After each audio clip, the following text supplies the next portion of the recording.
Assalamualaikum, Harim here. Welcome to my YouTube channel of English grammar and speaking. Today I'm going to discuss about clause and what is the relationship between clause and sentence, why we use clause in sentence and what is clause and why we use clause in a sentence. These all questions will be discussed in this video. So let's start. What is a clause? Definition, examples of clauses in sentence. Firstly, subscribe my YouTube channel and press the bell icon. Let's get started. Clause definition. It is very important to discuss the definition of anything before going to discuss it in detail.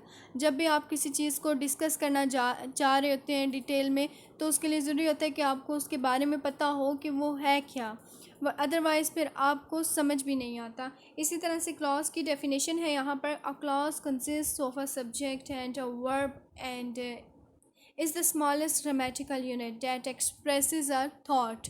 अब जो clause होता है आपका, वो आपको कोई ना कोई थॉट कन्वे कर रहा होता है, कोई ना कोई ख्याल आपको कन्वे कर रहा होता है। इसके लिए कुछ रूल्स भी हैं कि हम क्लॉज को कैसे यूज़ करेंगे या फिर क्लॉज क्या है, तो वो मैं आपको अब इस वीडियो में बताऊंगी। What is a clause in sentence? Clause है क्या? बेसिकली एक सेंटेंस में हम क्लॉज को क्यों यूज़ करते हैं? What is a clause? In its simplest form, a clause in grammar is a subject plus a verb। जब हम clause को यूज़ करते हैं तो हमारे पास एक subject होता है एंड देन सेकंड हमारे पास एक वर्ब होता है। ठीक है, पहले हमने सब्जेक्ट को यूज़ करना है। सब्जेक्ट कैन बी आई आप यूज़ कर सकते हैं या फिर यू भी, यानी आप इसमें कोई भी सब्जेक्ट यूज़ कर सकते हैं।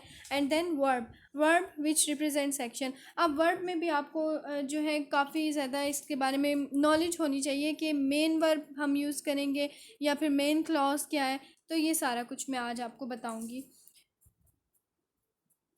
The subject is the entity doing the action of the sentence and the verb is the action that subject completes। अब यहाँ पर जो एक्शन होता है वो वर्ब के ज़रिए इंडिकेट किया जाता है और काम किस पर हो रहा होता है? सब्जेक्ट पर। हम वर्ब के थ्रू कन्वे कर रहे होते हैं कि सब्जेक्ट हमारा क्या कर रहा है। And a class creates a complete thought, और हमें एक पूरा आइडिया उस स्टेटमेंट में हमें हमारा पूरा मतलब पता चल जाता है कि आया कि हमें क्या चीज़ बताई जा रही है। A complete thought is also called a main clause or independent clause। I have already uploaded video on independent clause and dependent clause. मैंने इस पर ऑलरेडी एक वीडियो भी अपलोड की हुई है, जो कि डिपेंडेंट क्लॉज कौन से हैं और इंडिपेंडेंट क्लॉज कौन से हैं। जो डिपेंडेंट क्लॉज हैं वो इंडिपेंडेंट पर डिपेंड कर रहे होते हैं, तो ये आप मेरे यूट्यूब चैनल पर सर्च कर सकते हैं, वहाँ पर आपको इजीली मिल जाएगी। Examples of clauses, so let's discuss the examples. But मैं आपको क्लॉज को थोड़ा और डिटेल में एक्सप्लेन करूँगी कि clause, what is clause? A clause is the basic unit of grammar. ये आपका बुनियादी यूनिट है ग्रामर में। A clause must contain a verb. इसमें लाजमी तौर पर एक वर्ब का इस्तेमाल किया जाता है। Typically a clause is made up of a subject, लेकिन जो आपका क्लास है वो आपके सब्जेक्ट से बनता है। एंड अ वर्ब फ्रेज, और एक वर्ड की अबारत इस्तेमाल की जाती है। एंड समटाइम्स अ कम्प्लीमेंट, या फिर बाज़ दफ़ा हम कम्प्लीमेंट दे देते हैं। For example, I have eaten, कि मैं खा चुका हूँ या खा चुकी हूँ। The sale starts at 9 PM। I don't sleep well last night, कि मैं सही से रात को सो नहीं सकी। Are you listening to the radio, क्या तुम रेडियो सुन रहे हो? Are you listening to her, क्या तुम उसको सुन रहे हो? इसी तरह के जितने भी सेंटेंसेस हैं। या फिर एक सेंटेंस क्या है, आप सेंटेंस में इसको कैसे यूज़ करेंगे? तो सेंटेंस भी एक ग्रामर का यूनिट है। It must contains at least one main clause, जिसमें एक मेन क्लॉज होता है। मेन क्लॉज हम यूज़ करते हैं। It can contain more than one clause, और इसमें एक से ज़्यादा क्लॉज भी होते हैं। In writing a sentence typically begins with a capital letter and ends with a full stop. लेकिन हम जब भी सेंटेंस को हमने लिखना होता है तो हमारी एक प्रेजेंटेशन अच्छी होनी चाहिए, जिसमें आपने सेंटेंस का फर्स्ट जो आपका अल्फ़ाबेट होता है वो कैपिटल होता है एंड देन लास्ट में आपने फुल स्टॉप का यूज़ करना होता है। फॉर एग्जांपल, यहाँ पर एक सेंटेंस है, she spoke to me. Okay, अब आपके पास जो क्लॉज है वो वन क्लॉज भी होते हैं, टू क्लॉज भी होते हैं, और मोर देन टू क्लॉज भी हम यूज़ करते हैं। ठीक है, यानी कि एक क्लॉज भी हो सकता है, टू क्लॉजेस भी हो सकते हैं, थ्री और मोर क्लॉजेस भी। And then let's discuss one clause. One clause कौन सा है? फॉर एग्जांपल, मैं कहती हूँ she spoke to me. She जो है सब्जेक्ट है, स्पोक टू मी मतलब उसने मुझसे बात की थी। मीन्स स्पोक के थ्रू मैंने वर्ब के थ्रू मैंने अपना मीनिंग कन्वे कर दिया है, ठीक है। और सब्जेक्ट जो है जिस पर काम हो रहा है, and then I looked at her, मैंने उसकी तरफ देखा, and she smiled at me, और वो मुझे देखकर मुस्कुराई। ओके, अब यहाँ पर जो है टू क्लॉजेस यूज़ किए गए हैं, और इनको आपस में कनेक्ट किससे किया गया है, एंड के थ्रू। एंड के थ्रू कैसे कनेक्ट किया गया है? For example, I looked at her and she smiled at मी। उसके बाद है, we didn't go to the show because there weren't any ticket left.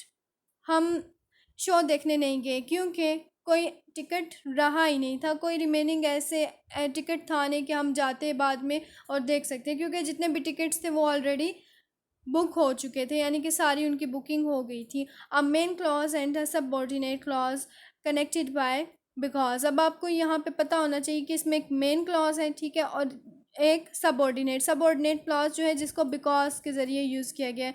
For example, we didn't go to the show because there weren't any ticket left.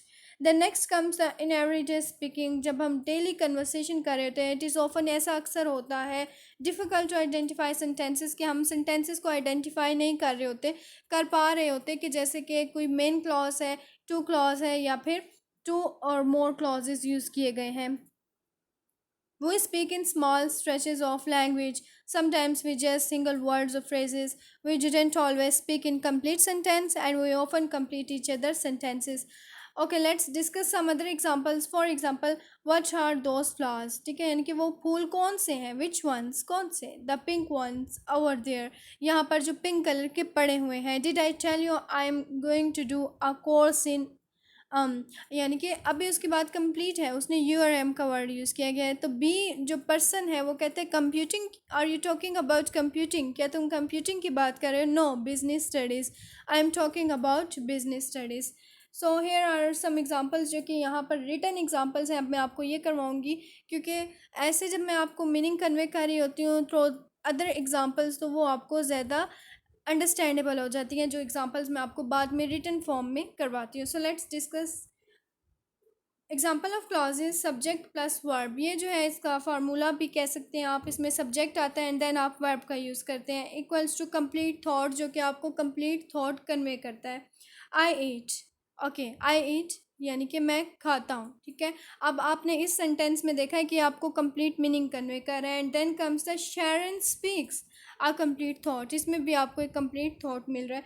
A clause में include the verb predicate as well. Predicate means verb आप use करते हैं, subject and verb, but it must include at least the subject and verb to be considered a clause. और आपको इसका इस्तेमाल लाजमी करना होता है ताकि आप एक क्लॉज हम उसको कंसिडर कर सकें। Then subject plus a verb. Okay, so it was today's topic. I hope today's lecture is clear to you. If there will be any confusion, you can tell me in comment section. आप मुझे comment section में inform कर सकते हैं, और if there will be any question or query, you can directly ask me. Okay then, Allah Hafiz and take care of yourself.